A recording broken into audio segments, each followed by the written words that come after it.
तृतीय वर्ष हिंदी साहित्य का द्वितीय प्रश्न पत्र। हमारा आज का विषय है संत साहित्य की ऐतिहासिक भूमिका। इसके लेखक हैं डॉक्टर रामविलास शर्मा। डॉक्टर रामविलास शर्मा ने इस निबंध में, जैसा कि नाम से ही स्पष्ट होता है कि संत साहित्य कौन से काल का साहित्य है? मध्यकालीन साहित्य है, भक्ति काल का साहित्य है। उसकी ऐतिहासिक जो भूमिका रही है वो किस प्रकार से रही है, उस पर ये अपना निबंध लिखा है। तो आइए शुरू करते हैं।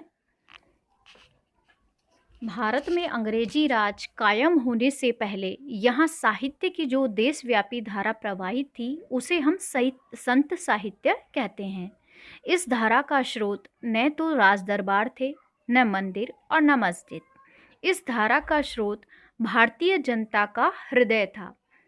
सदियों से वर्णाश्रम, धर्म और सामंती शासन की चट्टानों के नीचे जो धारा घुमड़ रही थी वह मध्यकाल में हठात फूट पड़ी और उसने कश्मीर से लेकर कन्याकुमारी तक, ये कौन सा क्षेत्र है? भारत का जो शीर्ष है उससे लेकर उसके जो चरण तल तक का जो क्षेत्र है, पूर्ण भारत की बात हो रही है कि कश्मीर से लेकर कन्याकुमारी तक का जो क्षेत्र है, बंगाल से लेकर गुजरात तक, इस देश की विशाल धरती को सींच दिया। इतने बड़े पैमाने पर तब तक मानव इतिहास में किसी साहित्यिक धारा का प्रसार न हुआ था। देखिए, जो भक्ति काल में जो धारा प्रवाहित हुई, जो संतों की वाणी थी, वो पूरे भारत पर फैली। ऐसा कोई क्षेत्र नहीं बचा था जहाँ पर भक्ति का प्रभाव न रहा हो। यूरोप का भव्य रिनेसांस इसके सामने बहुत ही सीमित है। केवल 20वीं सदी में समाजवादी विचारधारा से प्रभावित साहित्य देशों की सीमाएं तोड़कर उससे भी बड़े पैमाने पर फैला है। यह सच है कि यूरोप के पूंजीवाद ने विश्वव्यापी बाजार कायम किया और देशों का अलगाव खत्म किया। अलगाव मतलब जो उनका अलग एकाकीपन था वो खत्म किया, यानी जोड़ने का काम किया था। किसने? पूंजीवाद ने। लेकिन यह पूंजीवाद पिछड़े हुए देशों की भाषा और संस्कृति को कुचलता था और खुद अपने घर में उसकी जन विरोधी असंगतियों के कारण दांते, शेक्सपियर, मिल्टन जैसे साहित्यकार, ये बड़े बड़े साहित्यकार हुए हैं, बहुधा पूंजीवादी नैतिक मूल्यों का विरोध करके आगे बढ़े थे। भारतीय संत साहित्य श्रमिक जनता से अलग उच्च वर्ग का साहित्य न था। उसके निर्माता किसानों और कारीगरों के वर्गों में पैदा हुए थे। कि देखिए, ये जो किसान और कारीगर, ये जो वर्ग था, ये एक मध्य वर्ग है। मध्य वर्ग में ये जितने भी साहित्यकार हुए हैं वो अधिकतर मध्य वर्ग से ही हैं। तो ये उनकी ही बात है। इनके हाथों संस्कृत और फारसी से भिन्न भारत की प्राचीन भाषाएं साहित्य के मंच पर प्रतिष्ठित हुई। संस्कृत और फारसी का एकाधिकार खत्म हुआ, क्योंकि संस्कृत की भाषा को किसका, जो उच्च वर्ग है उनका आधिपत्य माना जाता था, परंतु जो बोलचाल की भाषा है, लौकिक भाषा है, वो भाषा साहित्यकारों ने अपनाई और साहित्य का सृजन किया। भारत का विराट जन जागरण आरंभ हुआ। जन जागरण यानी जितने साहित्यकार थे वो लोगों को, सामान्य जनसाधारण को लेकर लिख रहे थे। तो जब उनके पास में साहित्य पहुंचा, साधारण भाषा में पहुंचा, तो ये जागृति का काम उसने किया। लोगों में जागृति पैदा हुई। लोग समझने लगे कि ये जो साहित्य लिखा जा रहा था उसमें उनके संबंधित समस्याओं को पूर्ण रूप से लिखा जा रहा था, दिखाया जा रहा था। संत साहित्य में बहुत से भेद उपभेद हैं। कोई सूफी है, कोई वैष्णव है, कोई निर्गुणवादी है, कोई शैव है, लेकिन सभी में एक तत्व समान है, प्रेम। जायसी, तुलसी, मीरा, कबीर, इनमें प्रेम का तत्व निकाल दीजिए तो भेद उपभेद बचता ही नहीं है, क्योंकि यही बचे रहेंगे केवल। लेकिन उनका मूल स्वर नष्ट हो जाएगा। मूल स्वर क्या है? ईश्वरीय प्रेम, तो वह समाप्त हो जाएगा। इसलिए संत और भक्त का भेद करना एक भ्रम है कि कहते हैं ना, सूफी काव्य धारा अलग है, संत काव्य धारा अलग है, परंतु ऐसा नहीं है। दोनों के मध्य एक ही बात है, प्रेम, जो ईश्वर के प्रति है। और आत्मा से परमात्मा के मिलन को दोनों ने ही बताया है। केवल उनमें वाणी का फर्क है, साहित्य का फर्क है, शब्दों का फर्क है। संतों और जायसी जैसे प्रेम मार्गी कवियों में मौलिक भेद करना सही नहीं है। इस प्रेम के आधार पर ही हिंदू और मुसलमान, छूत और अछूत सब मिलकर एक हुए थे। कबीर निर्गुणवादी संत है तो भक्त भी हैं। कहते हैं भक्ति का मार्ग झीना रे। तुलसीदास कवि कहते हैं, ये तुलसीदास भक्त कवि हैं तो संत भी हैं। उन्होंने भक्ति भी की है सगुण राम की, तो वो परम ब्रह्म भी मानते हैं राम को। उन्होंने रामचरितमानस का सृजन तो किया, वो स्वांतः सुखाय किया, परंतु उनके मन में परम ब्रह्म के प्रति भी आसक्ति रही है। मुद मंगल में संत समाजू, जो जग जंगम तीरथ राजू। चाहे वह भक्त हो चाहे साधना, उसका मूल मंत्र प्रेम है। कबीर के शब्दों में देखिए, शून्य मरे अजपा मरे, अनहद हूँ मरी जाए, राम सनेही ना मरे, कह कबीर समुझाए। देखिए इन्होंने नाम तो संबोधित किया सगुण राम का, परंतु राम से तात्पर्य इनका भगवान राम से नहीं होकर परम ब्रह्म परमात्मा से है कि शून्य मरे अजपा मरे, अनहद हूँ मरी जाए। चाहे शून्य में सब कुछ खत्म हो जाए, लेकिन राम से जो स्नेह करने वाले हैं वो मरकर भी अमर हो जाते हैं, वो कभी नहीं मरते हैं। ऐसा कौन कहते हैं? कबीरदास जी कहते हैं। यह प्रेम आध्यात्मिक है और या मानवीय। आप सोचिए कि वे सगुण राम की बात कर रहे हैं या परम ब्रह्म जो निराकार है, निर्गुण है, उसकी बात कर रहे हैं। तो आप दोनों मान सकते हैं कि भक्ति की दृष्टि से देखा जाए तो वो सगुण राम का नाम ले रहे हैं, और यदि संतों की दृष्टि से देखा जाए तो वे परम ब्रह्म ईश्वर जो निराकार है उसे स्मरण करते हैं। ऊपर से देखने पर मालूम होगा कि यह प्रेम आध्यात्मिक है और ये कवि ईश्वर के ध्यान में मग्न है। वास्तव में प्रेम का रूप ही आध्यात्मिक है, उसका अंतस मानवीय है। मानव मात्र की समानता, मानव प्रेम, यही उनके प्रेम का मूल सूत्र है। इसीलिए मानवता को ऊंच नीच में बांटने वाली जाति, वर्ण और धर्म के नाम पर मानव से घृणा सिखाने वाली विचारधारा का वे विरोध करते हैं। आपने कबीर का साहित्य पढ़ा होगा, उसमें ऊंच नीच का विरोध है, आडंबरों का विरोध है, जाति, वर्ण, धर्म, इस तरह से जो बांटने वाली बातें हैं उन तत्वों का उन्होंने विरोध किया है। सूर और तुलसी में राम और कृष्ण की कथा के माध्यम से प्रेम को और भी स्पष्ट रूप से प्रकट हुआ है। आप देखिए तुलसीदास का जो साहित्य रामचरितमानस है, और सूरदास ने सूर सारावली, सूर सागर, साहित्य लहरी ऐसे जो सृजन किया है, भंवर गीत जो सृजन किए हैं, इनमें आप देखेंगे कि प्रेम का जो रूप स्पष्ट हुआ है वो सगुण ईश्वर का के प्रति प्रेम स्पष्ट हुआ है। संतों के लिए संसार सत्य है या मिथ्या, ऐसे ये दोनों बातों पर भी बात चलता है कि ये विवाद का विषय है कि संत संसार को सत्य मानते हैं या मिथ्या मानते हैं, सच मानते हैं या झूठ मानते हैं। अनेक सैकड़ों पद ऐसे मिलेंगे जिसमें इस मिथ्या संसार से नाता तोड़कर शाश्वत सत्य या परलोक से नाता जोड़ने का उपदेश दिया गया है। कुछ विद्वानों के लिए संत साहित्य का यही मूल संदेश है। वास्तव में यह मायावाद संत साहित्य का सबसे कमजोर पहलू है। उसका ऐतिहासिक कारण यह है कि उस समय किसी क्रांतिकारी वर्ग के नेतृत्व में देश की सामंत विरोधी जनता का संगठन नहीं हुआ था। इसलिए यह एक कल्पित आनंद, कल्पित साधना द्वारा मनुष्य अपने हृदय को ढांढस बनाता था। संत साहित्य का यह मायावादी रूप उसके सामंती विरोध, संघर्ष प्रिय, चुनौती देने वाले सामाजिक रूप से टकराता है, उसे सीमित करता है। फिर भी तुलसीदास की यह स्पष्ट उक्ति है कि झूठो है झूठो सदा जग, संत कहंत जे अंत लहा है, जापने को गुमान बड़ो, तुलसी के विचार गंवार महा है। देखिए यहाँ पे इन्होंने जो स्पष्ट करने का प्रयास किया है इन पंक्तियों में, तुलसीदास जी क्या कहना चाह रहे हैं कि ये जो संसार है वो क्या है? झूठा है। संत जो कहते हैं वो अंत तक जो भी कह रहे हैं कि ये झूठा है, तो वास्तव में ये झूठ है। जापने को गुमान बड़ो, जापने को यानी स्मरण करने का जो अभिमान है, तुलसीदास जी कहते हैं कि ये जो स्मरण का जो अभिमान करते हैं कि मैं ईश्वर को स्मरण करता हूँ, उस पर वो अभिमान करते हैं, गर्व करते हैं, तो ये सारा विचार करने वाला व्यक्ति महागंवार है, अशिक्षित है। तो क्या कह रहे हैं कि वास्तव में सत्य क्या है, वो निराकार है, वो परम ब्रह्म है, उसका स्मरण अंतरात्मा से किया जाना चाहिए। जपन करने से ईश्वर की प्राप्ति नहीं हो सकती। अब आगे देखिए, तुलसीदास जी की जो गोपियाँ हैं, वो क्या कहते हैं? तुलसीदास जी की गोपियाँ जब योग को कोसती है, योग को कब कोसती है? भंवर गीत में हमने देखा है कि जब उद्धव जी गोपियों को योग का संदेश देने जाते हैं, तो वे मना करती हैं क्योंकि उनका मन श्री कृष्ण के प्रेम में रंगा हुआ है। वे मना करती हैं कि हमें कोई योग-वोग नहीं सीखना।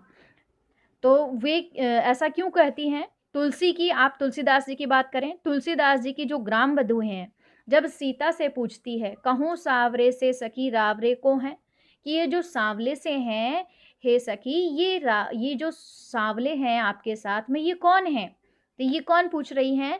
ये जो सखियाँ हैं आपस में बातचीत करती हैं और सीता जी से पूछती हैं कि तुम्हारे साथ में जो ये सांवले रंग के हैं, ये कौन हैं? ये भी तो एक प्रेम है। ये जनता के मन में जो प्रेम है श्री राम के प्रति, वो यहाँ पर स्पष्ट होता है।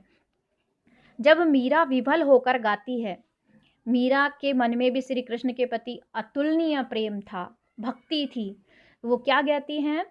असुवन जल सींची सींची प्रेम बेली बोई। वह विरह को अभिव्यक्त करती है। श्री कृष्ण से जो उनका विरह है, मतलब वो उन्हें प्राप्त नहीं कर पाई हैं, तो वो क्या कहती हैं कि आंसुओं से, अपने अश्रु जल से सींच सींच कर ये प्रेम रूपी बेल को मैंने बोया है।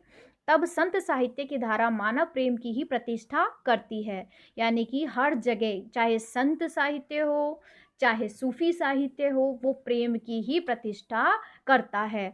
वह इसी संसार में मनुष्य के परस्पर सुखद संबंधों को गौरवान्वित करती है।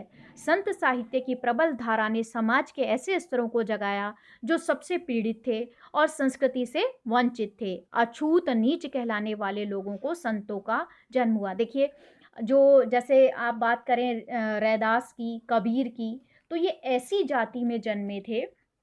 खैर जो कबीरदास जी हैं, उनका तो जन्म का पता ही नहीं है कि वो किसकी संतान थे, लेकिन उनको जो नीरू और नेमा ने पाला था, जो जुलाहा थे, वह भी एक अछूत जाति मानी जाती है। उसी प्रकार से रैदास चमार जाति के थे।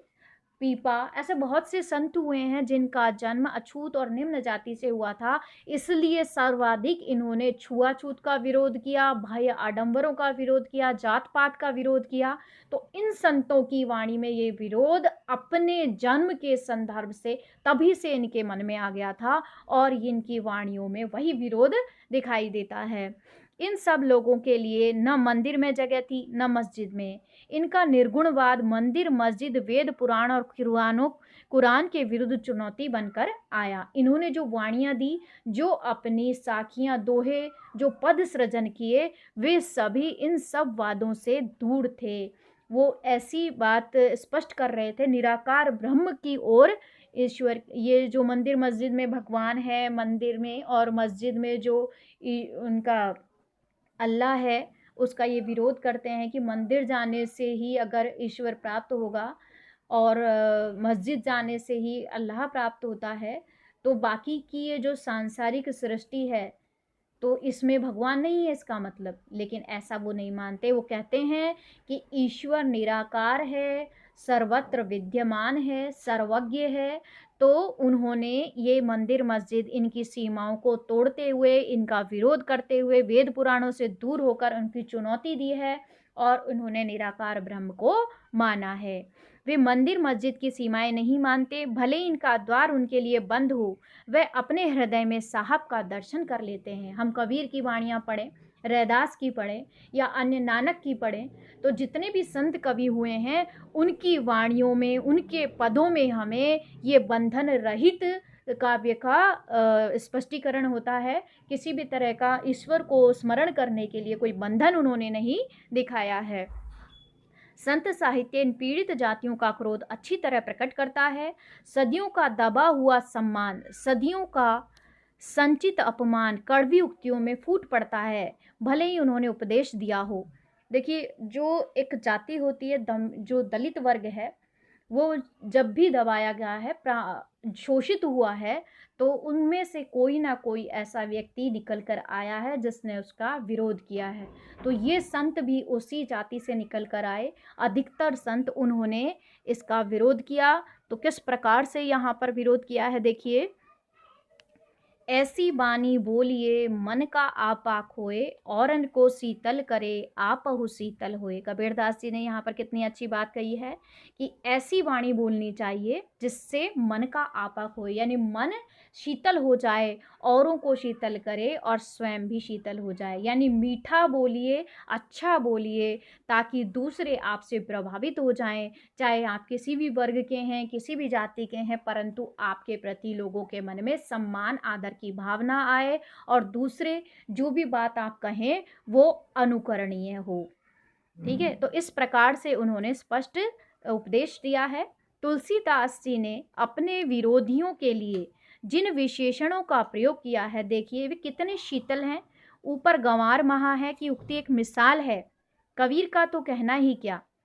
हिंदू और मुसलमान होने का दंभ करने वालों पर, ब्राह्मण और ऊंची जाति का होने पर गर्व करने वालों पर उन्होंने क्या क्या वार किए हैं देखिए।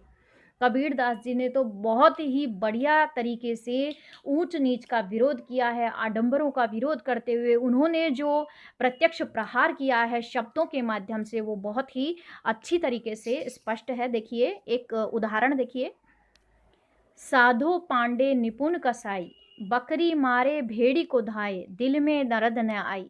देखिए यहाँ पर जो हमारी धार्मिक मान्यताएं हैं वो स्पष्ट करने का उन्होंने प्रयास किया है कि साधो पांडे निपुण कसाई है। जो पंडित है वो पूरी तरह से एक कसाई है। कैसे कि बकरी और भेड़ को मारने को दौड़ते हैं। कैसे, जब कोई धार्मिक अनुष्ठान होता है तो बकरे की बलि दी जाती है, भेड़ की बलि दी जाती है, उनके दिल में बिल्कुल भी दया नहीं आती उस समय। तो ये क्या है, बनते तो वो पंडित हैं लेकिन बकरी की बलि चढ़ा रहे हैं, बकरे की बलि चढ़ा रहे हैं, उन्हें मार रहे हैं।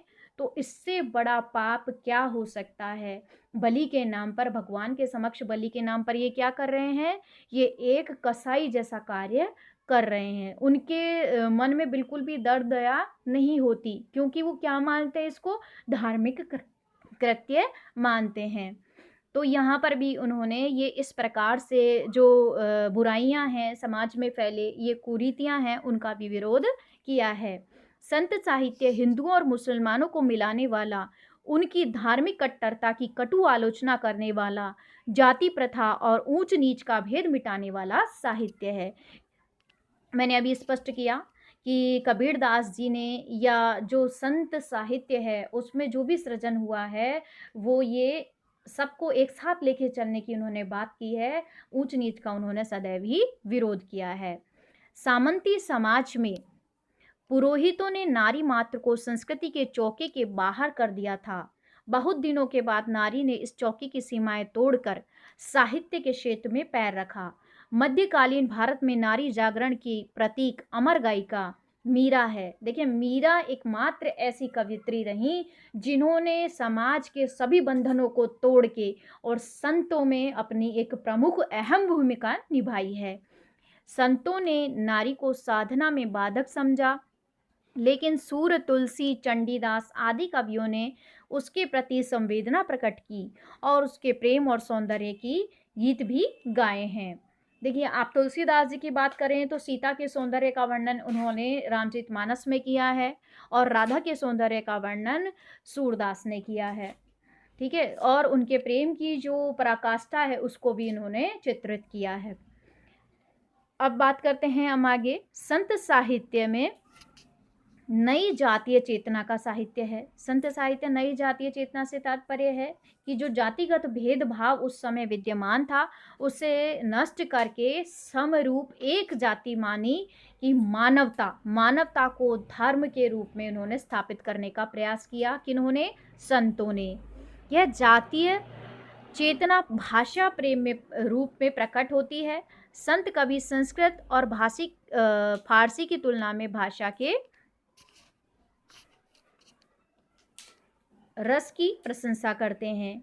भाषा के रस की प्रशंसा से क्या तात्पर्य है कि भाषा आप कोई भी बोलें, शब्द आप किसी भी भाषा के हों, परंतु उसमें एक आनंद की अनुभूति होनी चाहिए, रस की प्राप्ति होनी चाहिए। दिल्ली दरबार के खिलाफ भारत की जातियों ने जो संघर्ष किया, उससे संत साहित्य का निकट संबंध था। संत कवियों ने दरबारी वीर रस का मार्ग छोड़कर प्राचीन महाकाव्यों के आधार पर वीर भावना का संचार किया। इसी उद्देश्य से मराठी के संत कवि समर्थ गुरु रामदास ने सुंदरकांड और युद्धकांड की रचना की थी। तुलसीदास को धनुर्धारी राम इसलिए प्रिय हैं। स्वामी रामदास ने दास बोध में सैन्य संगठन और किलेबंदी पर भी रचनाएं की, पर सब संत साहित्य के जातीय पक्ष का प्रमाण है। संत साहित्य ने कलात्मक सौंदर्य की ओर विकसित किया। उनकी कला का मूल आधार लोक संस्कृति थी। तुलसी और जायसी की चौपाइयाँ, कबीर के दोहे और साखियाँ, मीरा के भजन जनता के अपने साहित्यिक रूप थे। संत कवियों ने अपनी ही गेयता, माधुर्य और सरलता से दरबारी साहित्य को परास्त कर दिया। देखिए, दरबारी साहित्य कौन सा था? जिसमें राजाओं के आश्रय में रहकर और राजाओं के कहने पर सृजन किया जाता था, राजाओं का ही गुणगान किया जाता था, उसका विरोध हुआ और लोग जो काव्य कर रहे थे, जो सृजन कर रहे थे, उनका रुझान किस तरफ हुआ? भक्ति की तरफ हुआ। आज गुण में भी कोई दरबारी कवि उनका मुकाबला नहीं कर सकता। आज अगर हम संपूर्ण साहित्य की बात करें तो भक्तिकालीन जो साहित्य है वो सर्वश्रेष्ठ माना जाता है। उनके आज कोई भी दरबारी उनका मुकाबला नहीं कर सकता। उनके रूपक और उपमाएं अनूठी हैं। विशेषकर तुलसीदास में थोड़े से शब्दों में विराट चित्र देने की अपूर्व क्षमता है। यही कारण है कि इन कवियों की सैकड़ों पंक्तियां जनता के कंठ में बस गईं और उसकी लोक संस्कृति का अंग बन गई। आज हम देखते हैं जनमानस में रामचरितमानस की चौपाइयाँ, दोहे गाए जाते हैं। आज आप कहीं भी कभी भी देख लीजिए, जो हमारे पहले जो बुजुर्ग लोग हैं वो, या फिर युवा पीढ़ी जो भी साहित्य के प्रति रुचि रखती है, वो भी तुलसीदास के चौपाइयों का स्मरण करती हैं, गाती हैं। तो संत साहित्य की यह ऐतिहासिक भूमिका है कि उसने सामंती बंधनों का विरोध करके सहज मानवता की प्रतिष्ठा की। उसने जनता की जातीय और जनवादी चेतना को पुष्ट किया। उसके क्रोध, आशा और विजय कामना को वाणी दी। संत साहित्य अंग्रेज साम्राज्यवादियों का यह दावा झूठा साबित करता है कि जब वे भारत में आए तब यह देश असंस्कृत था। ये गलत है। ये असंस्कृत कहते हैं कि उन्हें सभ्यता नहीं थी, भारतीय सभ्य नहीं थे, ये अंग्रेज़ों का मानना था, परंतु ये गलत है, क्योंकि अंग्रेज़ों के आने से पूर्व ही भारतीय संस्कृति अपने चरम सीमा पर थी। संत साहित्य हमें वह जनवादी आधार देता है जिस पर नई जन संस्कृति का प्रासाद बनाया जाएगा, ऐसी संस्कृति का जिसका उद्देश्य जन कल्याण होगा। देखिए, पूरा ये जो निबंध है इसमें उस समय के जन जागरण की बात कही है और मध्यकालीन साहित्य के सृजन से हो रहे लाभ को आज भी देखिए, उस समय का जो साहित्य सृजन किया गया था आज भी जनमानस के मस्तिष्क पटल पर, हृदय पटल पर विराजमान है। तो उसकी भूमिका, ऐतिहासिक भूमिका इतनी स्थायी है कि आज भी हम संतों की वाणियों का अनुसरण करते हैं। और आज भी आप देखिए, जगह जगह दलितों के प्रति जो भाव है वो समाप्त हो गया है, जो छुआछूत का भाव है वो नष्ट हो गया है। अब ऐसा कोई नहीं है। आज हम दलितों के साथ में देखते हैं विद्यार्थी एक साथ बैठ रहे हैं, खा रहे हैं, तो वो चीज़ ख़त्म हो चुकी है जो उस समय थी। तो ये सब प्रभाव किस कारण से हुआ? कबीर जैसे, रैदास जैसे संत हुए, उन्होंने ये प्रभाव समाप्त करने में पूरा पूरा सहयोग प्रदान किया है। आज अम्बेडकर जैसे महानायक ने आकर ये दलित वर्ग को उच्च अपने एक स्तर पे ला दिया। तो ये सब प्रभाव कहाँ से आया है? उन संतों की वाणियों का ही प्रभाव रहा जो आज भी जनमानस में गाई जाती हैं। ठीक है, तो ये इस प्रकार से स्पष्ट होता है कि संत साहित्य की जो ऐतिहासिक भूमिका है वो महत्वपूर्ण रही, आज के समाज की स्थापना में बहुत अहम भूमिका उसने निभाई है। धन्यवाद। आज के लिए इतना ही। ये निबंध पूर्ण हुआ। अगर आपको कुछ समझ में नहीं आया हो तो आप मुझसे पूछ सकते हैं। धन्यवाद।